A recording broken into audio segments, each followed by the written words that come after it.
Hi, Tawan.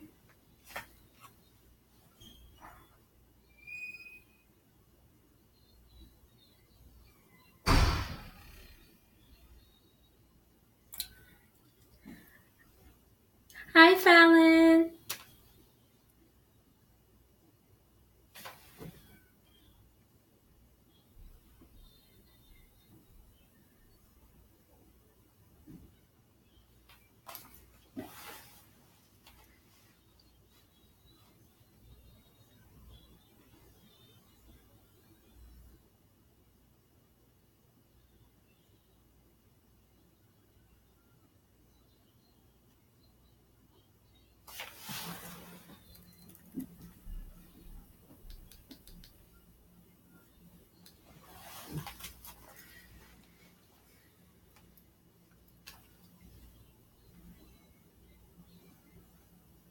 We're just going to wait on a few more people and then we'll get started.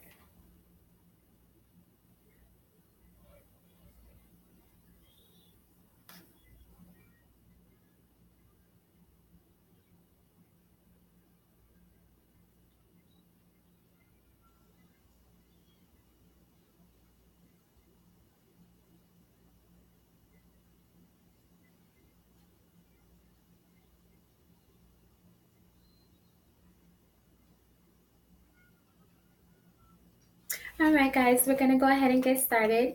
Good evening to everyone. Thank you so much for tuning in. Um, how has everyone's week been going? I hope it's been going well. I have quite a bit of things to talk to you guys about tonight. So I have to just be very upfront. There will not be a guest today. I actually had two girls in mind that I invited for the show tonight, and they were unable to make it. Unfortunately, but fortunately, for the very reason that we're having tonight's show. Um, so before I get started on everything, hi mom. Tonight's show is going to be about sexual assault. Um, it is a very heavy topic. So I know that a lot of people have had experiences with this, and it hits home for quite a bit of people. So we'll talk about that a little bit later. But first, I just wanted to, I don't know if he's watching, I just wanted to give a shout out to my friend LaQuinte. Last week during the Friends episode, I got so caught up in the conversation and I forgot to mention how much he means to me. So most people have, a few best friends, and LaQuinte is definitely one of them. I definitely confide in him a whole lot. A lot of times when I'm working on a new business venture, he's the one that I calls because he understands me in and out. He always knows my vision. So I just want to say I love you, my friend, and I'm so sorry that I forgot to mention you last week. So I hope you forgive me for that. And he's definitely like a confidant of mine. So I thank you for being my friend very much, very much. And so, in other news, I'm really excited because I told you guys before that I am starting a magazine. Well, I have started a magazine.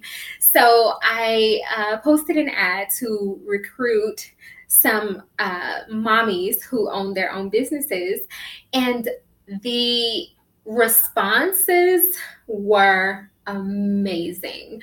I mean, I'm still getting DMs from moms who want to participate. And I'm like, oh my gosh, like this is so dope. Like I had no idea. I mean, I had a little bit of an idea that there were moms out there who just really were looking for the support of other moms and then really looking for something fun to do with other moms. So I'm just really, really happy with the response rate. And I have some dope moms participating in the photo shoot. And honestly, if you guys know anyone else in the New York area, so I'm going to try to take this thing to other cities too, but that's in the near future. But if you guys know any other moms in the New York area who, you know, are either momagers or have their own businesses, or, you know, just laying the household and doing that and still looking fabulous, send them over to me, because I would love to put them in the magazine. And it's going to be full of mommy testimonies, mommy hacks, everything you could possibly think of. And, you know, like I said before, mommies don't only have to read this magazine. It's going to be stuff in there for everybody. So I'm really, really excited about that. Like today, I felt so accomplished, because the response rate was amazing. Like I had no idea that I could even reach that many people via Instagram. So I'm really, really, really excited about this project, and I'm really hoping it's going to take me far. So we'll see. And I also got my first advertisement for the magazine, which is even beyond dope, because the person who is doing the one of the advertisements is creating a custom piece specifically for my brand to place in the magazine, which I'm like ecstatic about. And I feel like it's going to be a really, really dope collaboration, and I'm super excited about it. So that's that about the magazine. Still working on Baby Nelson's clothing line. It's getting there. I'm just like trying to work out the graphics, but yeah, that's it. So this morning, I was able to escape for a couple of hours, leave Baby Nelson with my lovely neighbor, Louisa. And I went to a mommy event this morning. It was called Tough Talks. So it was about those tough conversations that you have to have with your children. So, I mean, especially Black children, but children in general. So, you know, it's like talking about sex, talking about bullying, talking about racial profiling, gun violence, police brutality. These things are all tough conversations that we have to have with our kids, especially our young men, because there are going to be times where our sons will be racially profiled outside of their house. And just from looking at them, those cops or, you know, those white people, they're not going to be able to tell, like, okay, well, he's a straight A student. He's a star athlete. He's a great person. These are not things that people even care to know about our sons. They only look at what's on the outside. So this event was beyond amazing, because it was so raw and so like upfront and out there, because I learned so much from them, because I'm a new mom, and you know, I'm really trying to do things the right way. And I know that Baby Nelson is only one, but I already see like the type of person that he is going to be. Like he's a very sweet person, but he's very determined. It's like, you know, if he has his mind made up, he's going to do it anyway. And that was something that they spoke about at this event this morning. Like, you know, you can teach your kids all the things you want to teach them in the world, but if you say not to do that, that is more of a trigger. Like, okay, well, I'm going to do it specifically because I want to see why she's saying not to do it. And they basically were saying, like, you have to be open and honest with your children. And there was one mom on the panel specifically. She said that she had to have the conversation about drugs and alcohol with her son when he was age 10, because her mom died from an opioid overdose. And I've seen it. You know, parents will sugarcoat and say, oh, well, grandma just got sick, so that's why, you know, she passed away. But she was just upfront and honest with her son. Grandma passed away because she had an opioid overdose. And this is the result when you use drugs. This is what could happen. And that helped her 10-year-old understand the consequences of using drugs and alcohol. You could potentially overdose and you can leave mommy and daddy forever. Like, you're not coming back. And I mean, I feel like those, unfortunately, her mom had to die for her to teach that lesson. But there are so many other ways to just have the open communication with your kids and not try to shelter them from things. Like, if they see that there's a shooting on TV, don't shelter them from it. If they ask what's going on, tell them this happened, this is why it happened, and this is what we're going to do to try to prevent it from happening to you.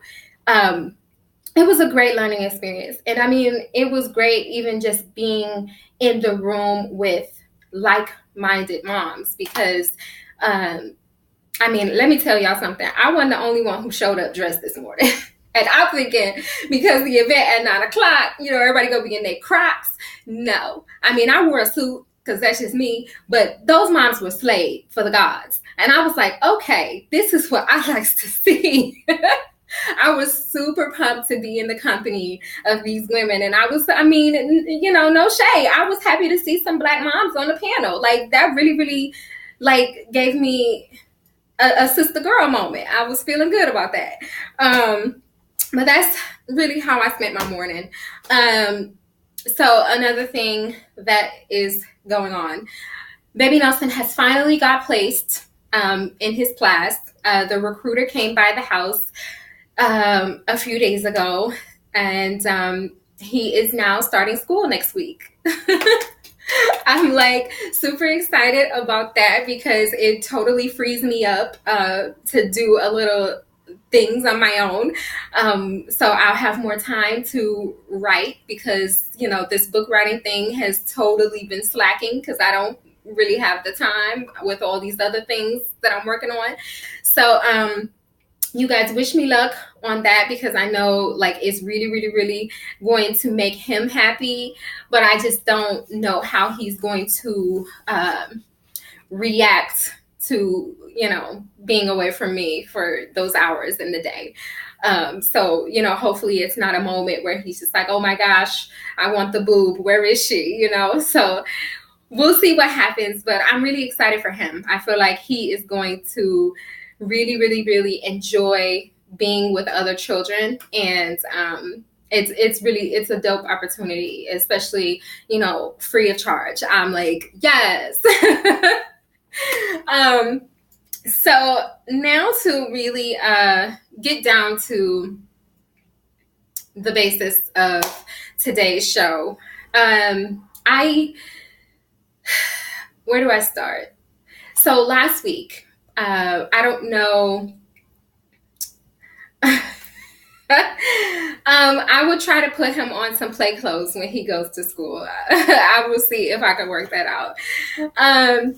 So last week when the Kavanaugh case was on TV, I struggled, totally struggled with the idea of this woman coming forward and saying he did these things. And it was almost like, for me personally, it was like rewatching the election again, because I wasn't aware if they were going to make a decision that day or not, but I didn't want to see the outcome. And the reason is because I felt like all too many times this thing happens, someone will come out and say, this is what happened, and it's their word against the accuser, and he denies it, and then here we are, he's voted into the Senate. I went back and forth with myself about whether I would talk about my own personal experience or not. And I mean, I'll share a little. I mean, when the Me Too movement came out, I did share the story with the hashtag. But it was rough. I mean, because when it was over, I decided that I was ending all communication with this guy. And with a city such as New York being as large as it is, I never thought that I would have to see his face again. And unfortunately, because he was a model, I did run into him again on a billboard. um, and I was actually on a date with Nelson Sr., and we were walking near Starbucks right after dinner, and I saw his poster and I freaked out. And that's when I ended up having to share the story with Nelson as to why I was freaking out the way I was. And it was so difficult for me because I was like, back then, I didn't think about saying anything. I didn't want to. And I mean, I'll get to that in a moment. But speaking with Nelson about it, it's like, you never know, like, if it will happen to you. A lot of times, majority of times, pretty much 80% of the times, sexual assault is committed by a perpetrator who the victim knows. It's either a family member, a friend, someone they're dating, some type of acquaintance. It's not always a stranger. Like, people paint this picture of, someone being assaulted in a dark alley, and that's really not the case. I was dating this guy for months, and he did this to me. And I just, I didn't know how to handle seeing his face. And I saw him recently. One day I felt like, I wanted to go to do something nice for myself. And I decided to go to Sephora to get myself a mommy makeover. And, baby Nelson and I always have our days planned out. So after I left out of Sephora, I was standing in the front, and I was, I was Google mapping myself to my next destination, and I heard someone call my name, and I looked up, and it was him.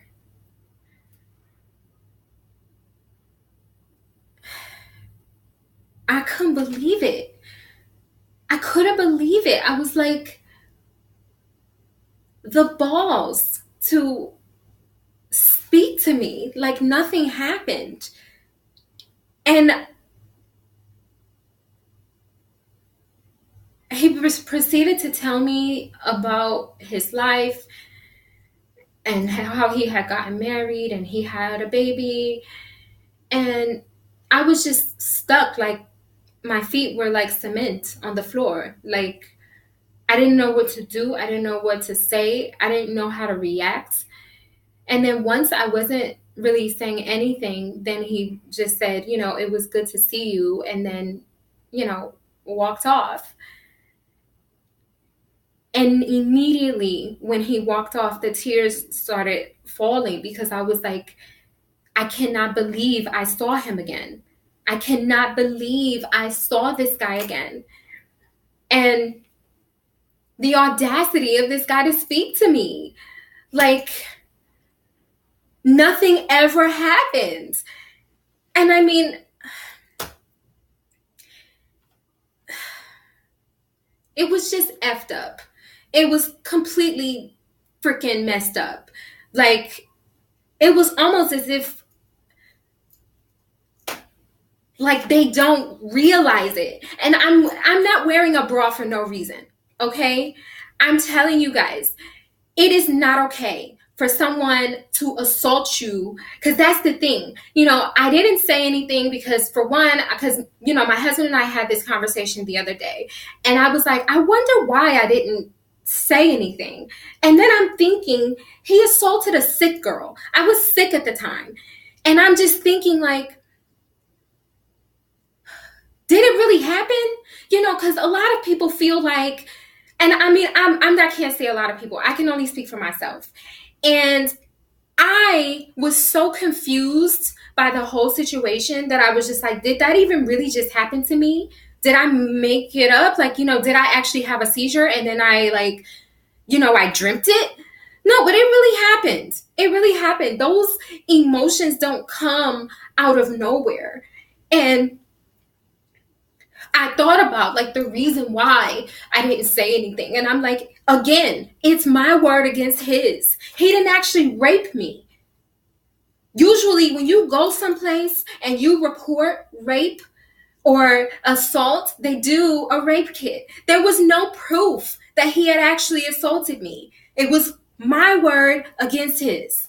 So what was I supposed to do? That was one. I was like, I'm not going to go there and humiliate myself for them to say, oh, well, there's really nothing we could do about it because there was no proof that he even did anything to you. I was sick, one, and it is just so hard because I don't like the fact that, when you go and you say these things, they're like, oh, well, what were you wearing? Were you drunk? Like, were you in your right state of mind? That gives nobody the reason to do anything to my body because of what I'm wearing, because I'm wearing red lipstick, red pumps. That's no excuse for anybody to assault you. None whatsoever. And I don't know what's going to happen in this case, but I pray to God. I really do. I pray that this woman begins to heal from speaking up. Because let me tell you something. You hear the way I reacted to that billboard and seeing him in person. I was afraid. That is post-traumatic stress disorder. This woman lived with this on her heart and soul for her entire life.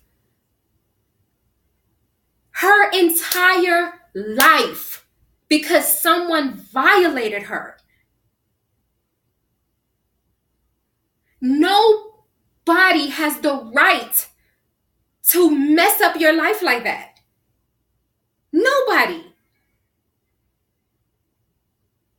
And then when people come out years later, have the audacity to question, well, why didn't you say something before? What if it had happened to you? Answer that. What if it had happened to you? What would you have done? And trust me, there are a lot more assaults that are a lot more aggressive than what I experienced. I was able to do a little kick and shove, and he gave up.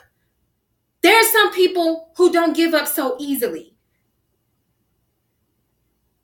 Tell me if you would say something. It's not that easy. Especially if you think that the person is rich and privileged and nothing is going to happen to them.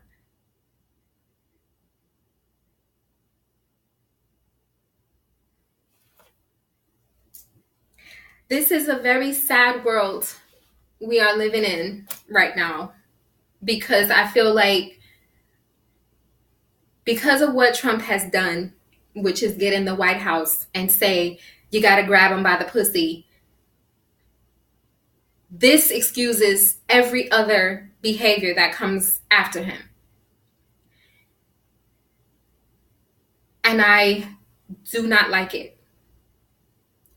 When that case was on TV, I refused to watch TV that day. And I kept trying to figure out like why it was that I didn't want to watch TV. It was hurtful. It was painful because I knew for sure that this guy was going to get off because of it couldn't be proven. You heard the guys. all of those people who had the power to put him on that stand, they said they didn't even care what she said. Why is she coming out now after all these years? This is slander. This is a disgrace. This is the most ridiculous thing I've ever heard. They didn't care if he did it or not. They were just going to put him in there until a brave one of us decided to confront someone in an elevator and say, you have a daughter. How would you feel if someone had assaulted her and had got no punishment for it? How would you feel about that? I just don't understand how some of these politicians can really live with themselves.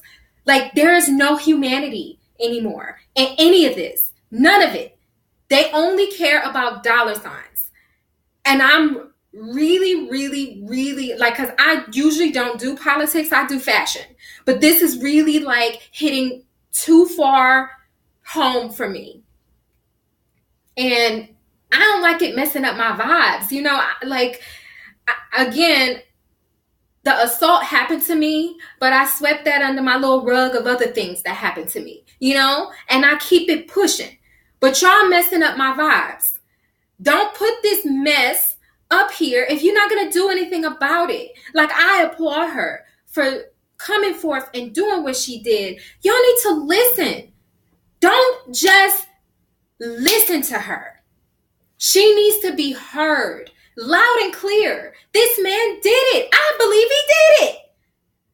I mean, all the evidence that he presented to protect himself was evidence against him. And everybody still said, this is ridiculous. This is propaganda, blah, blah, blah.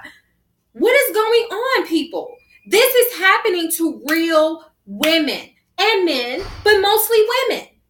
80% of sexual assaults are women because we show our cleavage, we wear red lipstick, and you guys can't handle that.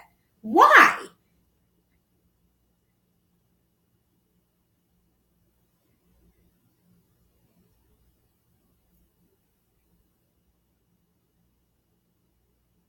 I know that this kind of thing has happened to a lot of people, and a lot of people don't say anything. The two ladies that I invited here today, one of them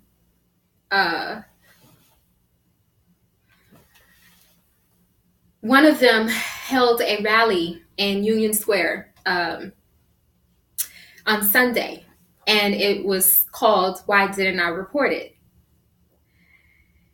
And I knew about these ladies because they were on the news. They put posters all around the city saying, "Why didn't I report it?" in a big white blank space for women to come and write the reason why they didn't report their sexual assaults. It was a genius idea, and I would have loved if they had come, but she told me that she came out with her story on Sunday, and she's still trying to recover from it. It's not easy to do that. I went back and forth today, like whether I would tell the full story or not, and I can't do it. I can't relive it right now. Like, I've been under so much stress from it, period, this week.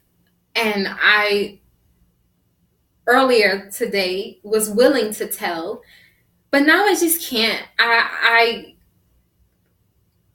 I'm trying to just really move forward with my life. But seeing him in Soho was just, it's not easy, you know, and I was just thinking, like, out of all the people that I could have seen in this city, why him? What is God trying to tell me? Why would I see him 2 times after this happened? I don't want to. I don't want to see him. I don't want to see his face. I don't want him to speak to me. I feel disgusting. Like, don't do it. If you see me, don't say hi. Don't say hi to me. It's just, It's completely ridiculous. One of the one of my favorite people from Top Chef, her name is Padma. She came out and said that she had been sexually assaulted twice.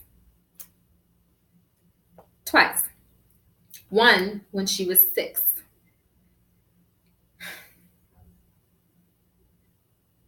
6 years old by a family member.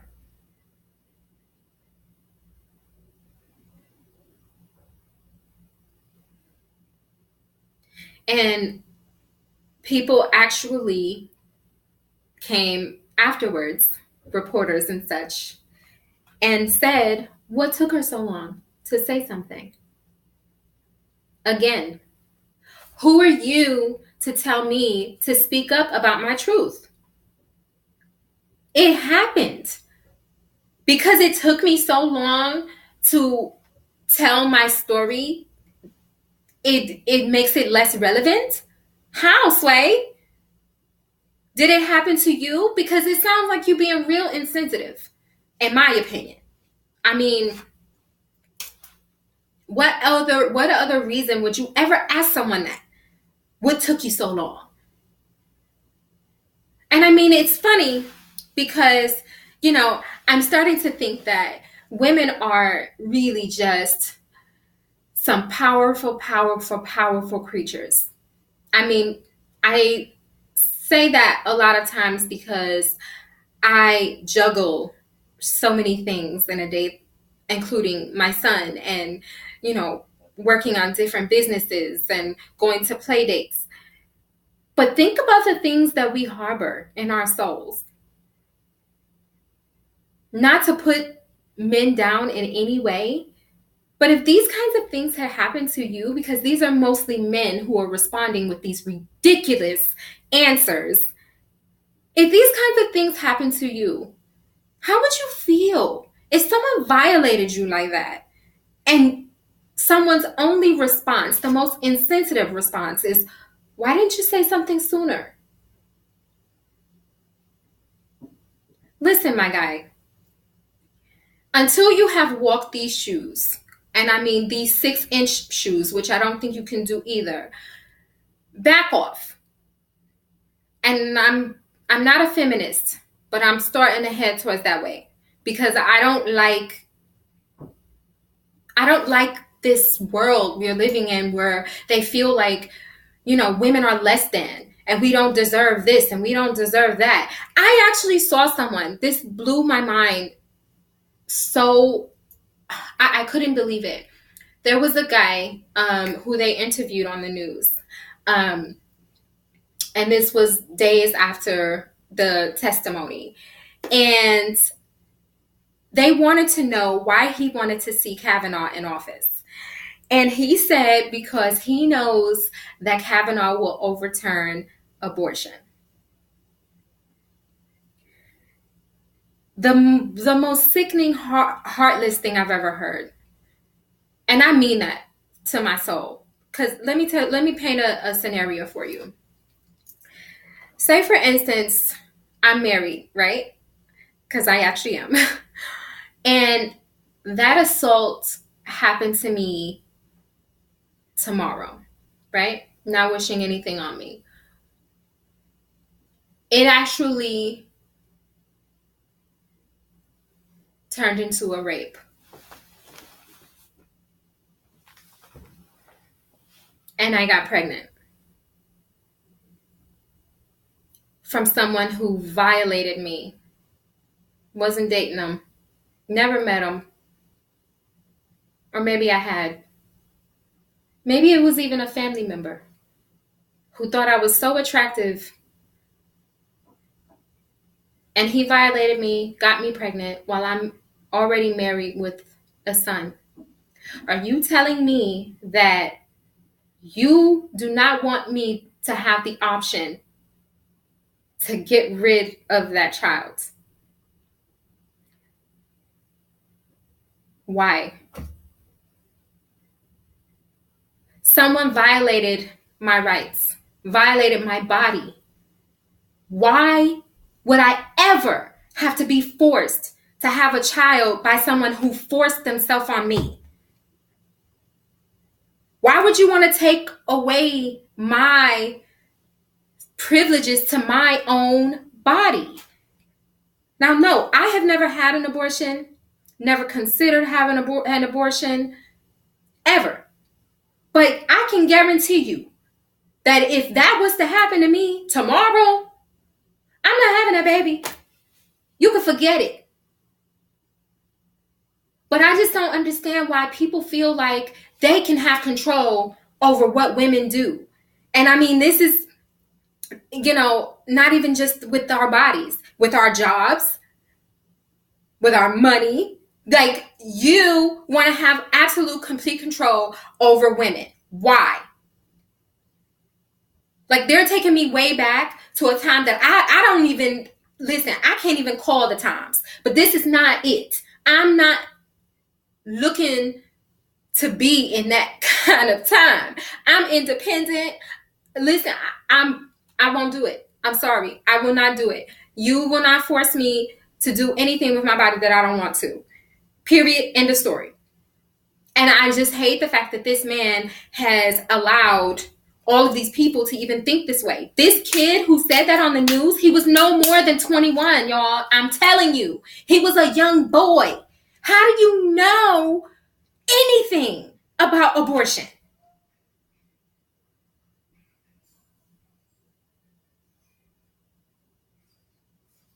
What have you done?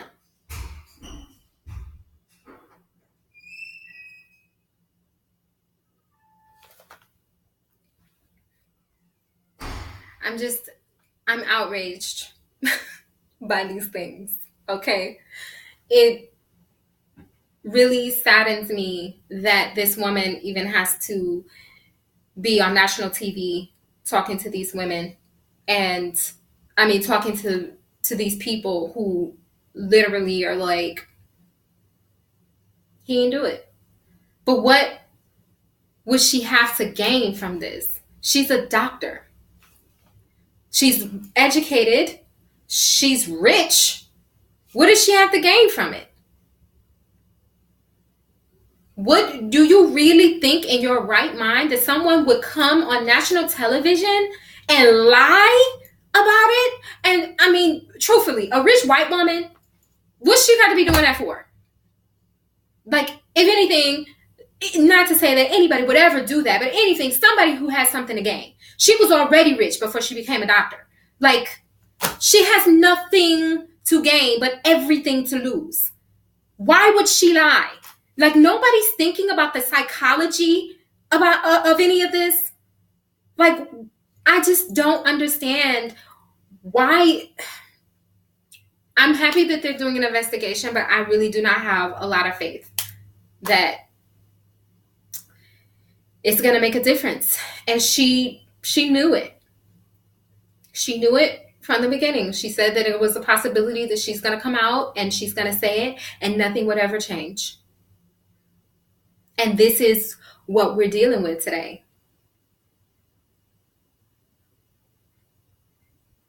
Unfortunately. But that's really what I had to say. I want to just make sure that everyone is aware. I mean, there's really no way of being aware because the person who assaulted me showed no signs, whatever they are. I thought he was a great guy, handsome, charming, caring. Never in a million years did I think that he would assault me. Ever. Ever. Even still today. Like, I can't believe it actually happened.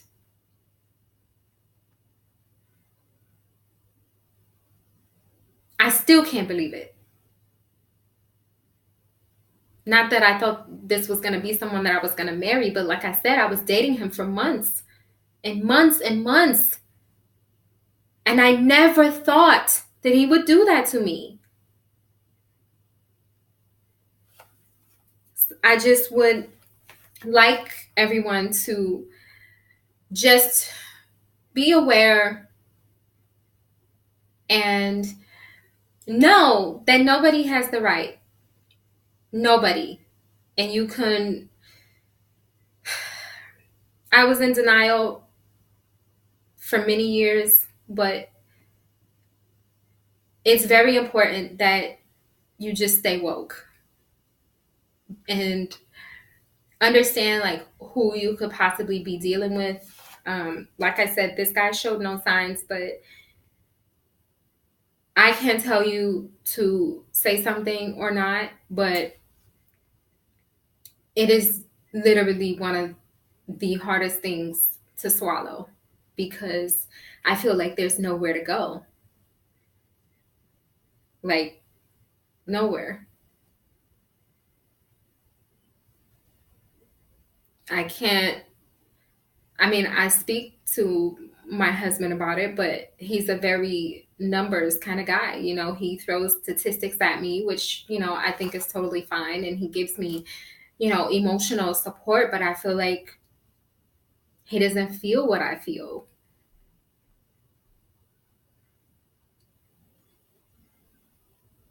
How could he? It didn't happen to him. And I feel like there's nowhere to go. And I do what every other woman does. You live with it and you move on.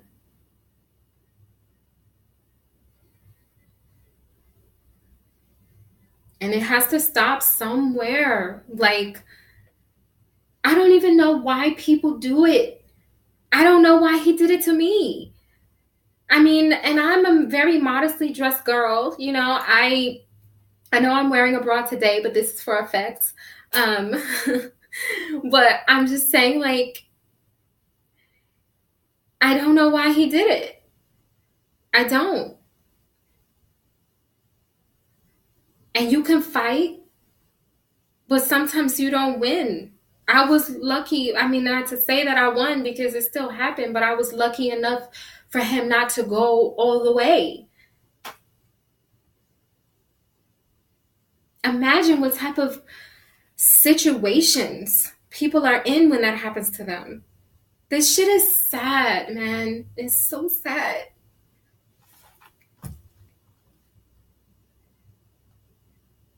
I just hope that I never run into him again. Ever.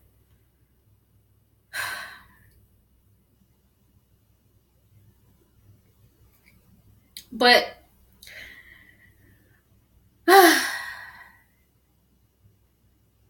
want you guys to know that I really appreciate you being present because it's therapeutic to talk about it a little bit